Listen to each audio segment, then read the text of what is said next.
Good afternoon and welcome to today's Lunch and Learn webinar, which is all about market research and everything you need to know about market research. We're very excited to welcome Anna, who you can see on your screen, to deliver a presentation on this topic. I'll introduce Anna in a moment to go through her slides. But first of all, if you haven't joined a Lunch and Learn webinar before, if you do have any questions throughout the session for Anna, please just pop them in the question chat box on the right-hand side of your screen in the control panel. And if there's some time at the end, we'll get those answered for you. And also this Lunch and Learn webinar is part of our Startup UK programme, which we've just launched in January of this year, aiming to support 1 million people to start a business. So we will share links so you can check out the further content available. We've got loads of free resources, events and e-learning as part of that. So we'll pop the link in the chat for you to access all of that after the session. But for now, I'll hand over to Anna to introduce herself and hope you enjoy the session. Awesome, thank you very much. Yes, so I'm Anna from Kibble. We are basically a digital marketing agency specialising in things like SEO, content strategy and digital PR.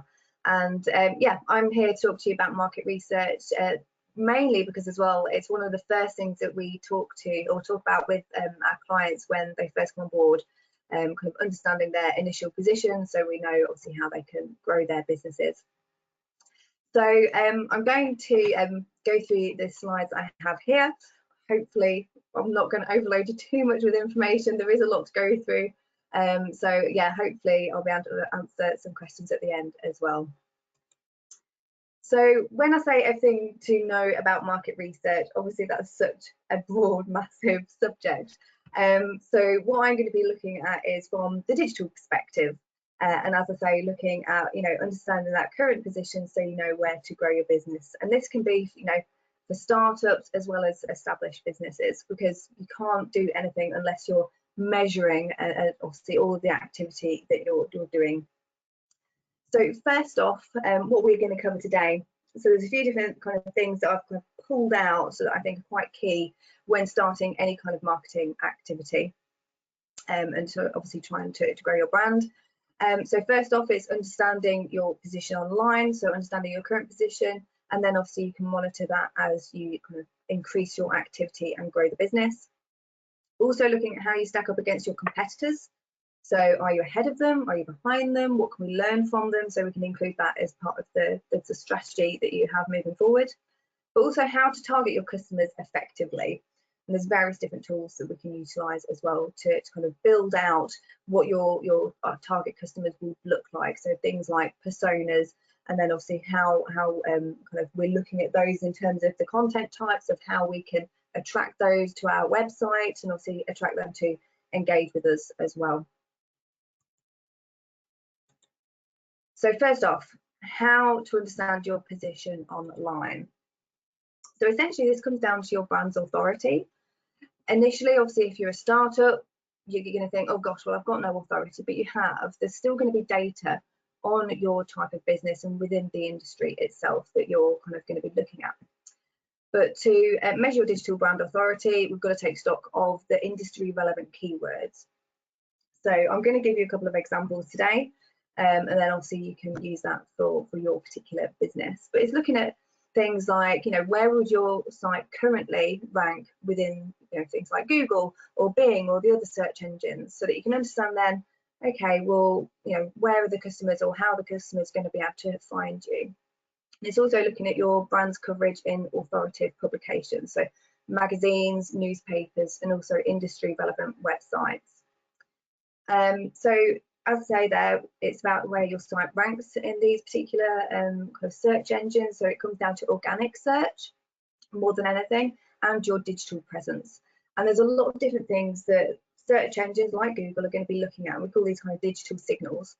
So they're going to be looking at your website content. So even as a startup, one of the first things you're likely to do is to set up your website and your social media. So there's going to be content on there, which means it's going to be relevant industry keywords that are going to be found within that content that search engines are going to pick up on. There's also going to be things like blogs, news articles, guides that you may be creating as well for your audience, as well as other content types like infographics and videos. So Google loves all of those types of things. So as long as you're creating lots of content, keeping it fresh, that's going to be a really good signal for Google to help then rank you within their search engines. There's also things like social media. We say, or we've included social media because that's something where you can start building a community, and you can also then bring those people back into your website. Same with email marketing. You're going to be driving traffic through email marketing to your website. And again, search engines are going to be constantly looking at that. PR and digital PR come into it in terms of it builds trust, it shows authority. So if you're getting brand mentions across the web, that's fantastic. Those sites are likely to put a link back to your website as well, which again helps build authority. So really good thing to be doing. And it doesn't have to be about a new amazing product launch. It could be something about an employee that's done something amazing, like a skydive for charity. So there's all sorts of different types of content that you can be creating and obviously sharing with news publications. See, SEO comes into it, so making sure your website is optimized, and there's various different things you can look at in terms of metadata and H1s and making sure that they're relevant. But it's definitely something to look at. If you haven't looked at your H1 title tags or your metadata, I would recommend having a look at that. And most sites, it's fairly easy to update as well. There's also things called meta descriptions. Usually we leave that out in terms of updating it because Google's pretty smart and will pull out the most relevant information from your content. So H1s, I would say, are priority on that side of things. And then also reviews. Reviews are amazing for obviously building trust for customers, but also for the search engines. So you've got Google reviews is one of the main ones, and what I would recommend, especially in terms of local SEO, is including locations within those reviews. So if you can encourage a customer to include their location or your location, or even a particular product or service, that's going to help you rank for those particular terms. So how else can you look at your brand authority? So online, there's various different tools. Obviously, we use a whole host of tools. These are just some of the tools that you can use. I've included these mainly because they have free access. So SEMrush is like a godsend, honestly. It's a really amazing tool, and I'm going to show you some slides as well with some data of what you can get to kind of understand your current position. Ahrefs, so it is mainly a paid for platform, but if you scroll to the bottom of the homepage, it's got a whole host of free tools at the bottom there. You've also got Google Analytics, which should be on your site. If it's not, definitely get it on there. You've also got Google Search Console. It will help you look at the key terms that your site is currently ranking for, as well as any issues with the current site. So if your site's got any major problems, Google Search Console will highlight those for you, so that you can then obviously go and fix them. And you've also got Google Alerts. So if you want to monitor brand relative terms, then obviously set that up. And I'd highly recommend that. I know I mentioned with Google reviews, there's also Trustpilot. So Trustpilot integrates with a lot of sites. It's great, as I say, for again, any kind of reviews are great for building trust with your customers. But Trustpilot is also a ranking factor with Google, so they actually help support where you're going to be found in search. So again, either focus on maybe one or the other or both, it's up to you, but Trustpilot, I say, is another good tool that you can potentially use. So here I've used, I've got some screenshots of kind of SEMrush, and I've used imperialcandles.co.uk in this case. Only reason I got a candle from them for my birthday recently. But here is where you would obviously put your URL, your business name, a website in there. And the information you can get on SEMrush is amazing. So you've got your authority score. So what we want to see is obviously that increase over time. 38 in this case is pretty good for the type of business that it is. There's still room for growth, obviously. I've also got the organic traffic there, which is good. So you want to see that steady incline. Again, you can get a lot of this information on Google Analytics. But what we're looking for when we're looking at this organic traffic, as well as obviously that incline, is for any particular dips. If you see a strong kind of growth and then a big dip, it's likely that there's been a Google update around that period. And it may be that, yes, you've seen some benefit, or in some cases, obviously, there may have been a significant decrease in traffic, and you may need to make some change on your site to kind of rectify any issues that have been identified. You can also see distribution by country, and you've also got organic keywords. As I say, organic keywords are definitely something to be looking at and to consider, and to track.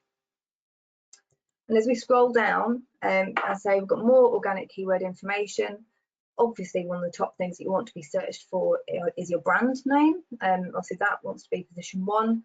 And then you've also got keywords by intent down the bottom there. Now, when we say intent and we've got informational, got navigational, commercial and whatnot, that's essentially what kind of information you're supplying. So in a lot of cases when it's a startup, you're going to see that it's significantly heavier in the informational side, and that's mainly because you're building the brand, you're trying to drive traffic and get people in to start with.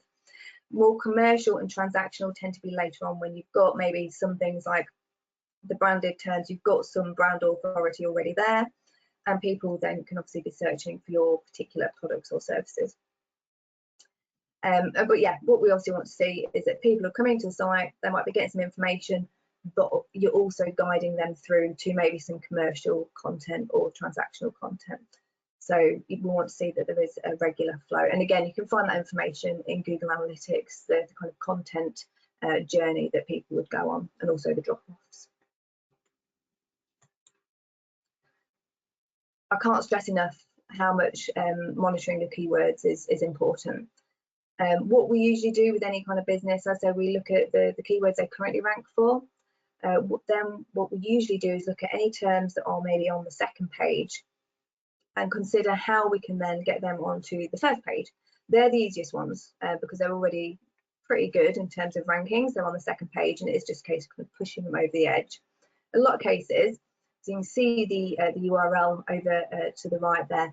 You can see the URL that's coinciding with the keyword that people are searching for. So we know what page is ranking for that term. So if it's on the second page, it may just be a case of either optimizing that H1, looking at the meta title, or it may be that actually we just need to put a bit more descriptive content on that page. But you can't manage what you don't measure. So it's very, very important to be looking at your keywords. And I would monitor them on a monthly basis. So the next thing is how you stack up against your competitors. And really it's similar to looking at your current position. So if you're looking at your position, looking at all of the points that I mentioned before, you want to be doing the exact same for your competitors as well. So the content, the social media, what kind of following have they got? They might have an amazing following, but if they've not got engagement, okay, that's something that you maybe can get one up on them for. Have they got an email marketing campaign that's running? Also, are they doing any paid activity? So I showed on the other slide where you can see the organic traffic. You can also see the paid activity. So in some cases, you'll understand a little bit more about that company, that business. If they've got maybe a dip in organic traffic and then all of a sudden they're starting to do some paid activity, they've obviously got budget. So they definitely want to keep an eye on. So if they have seen that dip, they may end up obviously refocusing their efforts to rectify that problem. And brand name mentions. So obviously, as well as looking at your own brand name mentions, you can do it for your competitors. And then you can also see, okay, well, if they've got a mention, maybe I can too. So as I say, shown this slide before, but in that organic traffic, that's where we can see that increase there, and you can see below the paid traffic. And I say you can look at all of your competitors, stick it in SEMrush, it's free. Have a look at how you compare to your competitors. And then we can have a look at their keywords as well. So here I've included the main company we was looking at, and then I've included some of their competitors. You include up to 4 competitors within this, and you can obviously run the same again if you want to include others. The keyword overlap, it basically means the shared keywords that they're all fighting for. So we know we've obviously put these in as competitors. They're basically selling similar products or the same products. So any shared keywords we want to be obviously fighting for quite significantly. We also want to be looking at the untapped keywords that's here as well. Again, because obviously with this, if you're only getting the free version, you are limited to the amount of information you can get. But if you can get access to look at the untapped keywords, I would highly recommend it. So you can see where those competitors are ranking, where your brand may not be. Obviously, it's still relevant. In a lot of cases, it's location-based terms. or it might be more product specific. So Imperial Candles, for example, one of their competitors may have another product that they may also do, but they may have a specific page for jewellery in bath bombs, for example, where Imperial Candles may not. It may just have an overall product page. So there's things like that to consider, but like breaking down that content so that you can rank for more potential keywords. So other things that you can look at are things such as page speed. So page speed is a direct ranking factor. So that's going to support, if you're doing well, it's going to support your search results. So this is a free tool, Page Speed Insights. It's Google Page Speed Insights. You can simply put your URL in there. You can also put your competitors in here to find out, again, like how are you stacking up against those competitors. In this instance, we can see they've failed the Core Web Vitals assessment. In this case, that's good, because we're looking at Imperial Candles. We want to make sure that we're beating them. But for these guys, it's not very good, because it's a direct ranking factor, and if they do not fix this problem, are going to have it's going to have an impact on their search results, a negative impact. What we can see then to the right, the performance. So they've got 11 out of 100 in terms of page speed, and below it's got some information in terms of kind of what's actually affecting their page speed, but that's pretty low. Usually we look for a kind of an average of around 40, that's kind of okay. Obviously, 90 to 100 is amazing, but it's very, very difficult to get to, because obviously there's lots of images on sites, there's lots of videos as well. But yeah, so we know obviously if all of our competitors are failing Core Web Vitals, and we're looking at other things to kind of include in our strategy, if they don't fix this, we have the potential to get ahead of them, because it's something they might not be looking at as well. So how do we target customers effectively? And there's various different ways that we can do this. And don't worry, I'm going to send these slides out so you can all have access. I'm not going to kind of read to you today. But the main thing really is developing personas based on the information you already have on your existing audience. If you're a startup, it'll be about kind of creating a bit of a stereotypical view of what you think your customers should look like. And this is kind of the initial stage. So usually when we start creating personas, we've got kind of the initial personas that we develop, and then we'll revisit that in maybe 3 to 6 months, and again in 12 months. It's something that you should be constantly developing, and it'll be constantly changing as well. But there's various different things to consider. I would recommend putting it in either, depending on the kind of information you like to look at, it could be a spreadsheet, or it could be more visual, so you could do kind of a picture board of putting together all these different things that your target customers could be looking like. And the reason we do this is because, yes, everyone searches differently, but the buying cycle remains the same. But we want to be able to target them with like different types of content, and obviously there's various different things that people are going to be doing. They might find you on email, they might find you on social media, it might be a particular industry magazine or website that they found you on. They're all going to find you in different places. Or it might be obviously a Google search from one of the keywords that we've mentioned. But yeah, essentially we want to get your personas, your target audience through this buying cycle. I know it's a linear process. It's not necessarily a linear process. It's more of a flywheel approach. It's constantly moving. We want these people to repurchase from us, but it's always about keeping that constant awareness of you and your brand as well. And it comes down to, again, making sure that you are covering all bases. So your website, your web content, your blogs, your emails, your social media. So not one thing can ever work in isolation. You've got to have a little bit of activity going on in all these different areas. A little bit is better than nothing, is what I always say. And one thing that we sometimes do as well for clients, especially if they've got a new product or service that they're launching, we'll run test ads. So we'll test the ads. We'll often have a specific landing page that we've created as well. And obviously, depending on the type of product or service, will obviously depend then obviously where we want to put that ad, to try and gain some insights and some information about the kind of response we're going to get on that product. So here I've just included some information about the kind of demographics. So if you wanted to launch a new product, obviously if it's for a younger audience, you might be looking at something like Snapchat, or it might be even Instagram. Where if it's an older audience, you might want to consider something like YouTube, or it might even be something like Twitter as well. There's also Reddit, there's various other platforms, but yeah, these are just a few that you might want to consider to get some insights from. Obviously, you want to utilise the platform that's going to be most useful for you and to give you the most insights. And something that people don't necessarily consider when they're running any kind of ads is looking at the Facebook ad library. It's completely free to look at. You can look at your competitors, and you can also look for keywords.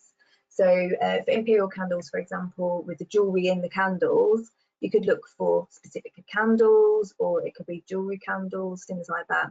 So you can add those into the key terms here. And I say you can also include competitors. So you can find out, you know, what ads are they running? Do you like the look of them? What can we learn from them? Are they getting a good response? What kind of engagement are they getting as well? But yeah, really good tool just to have a good nosy at, really. And there's also customer surveys. Now, the digital age has made things like getting all of this information on your customers a lot cheaper than it used to be. And there are still businesses out there that focus on building customer surveys and getting this information from you know, the wider public. They can be seriously expensive. But there's tools out there that you can manage yourself. You can manage the questions and obviously the demographics that you want to target, and also the budget that you want to put on it. So two that you may have heard of are SurveyMonkey and Google Surveys. Really useful for finding out if, again, you're putting out any new products or new services, and you want to find out maybe about the price point. What are people likely to respond to more so? Just an example. Then they're two really great tools that you can use. Now, I know I've gone over a little bit, but any questions? That was a lot of information. That was brilliant. Thank you so much, Anna. It's always a good sign when we have lots of comments coming through, because I think there's loads of information there, so that's amazing. So we do have a few questions. Going back a bit to the beginning, just a quick question. So Kate says, what is a H1 data tag? H1 title tag. H1 title tag. So that is the main title of any given web page. So, for example, when we look at websites, it's very common, if it's not been optimized, the home page will have a title tag of home, and there's hundreds of sites that literally have home as their title tag, which essentially means they're all trying to fight to rank for the term home. So it should be something that's really descriptive. It does change depending on what kind of platform you're using, whether it's WordPress, whether it's Squarespace, but usually it's literally the top title that you're going to be putting into that page.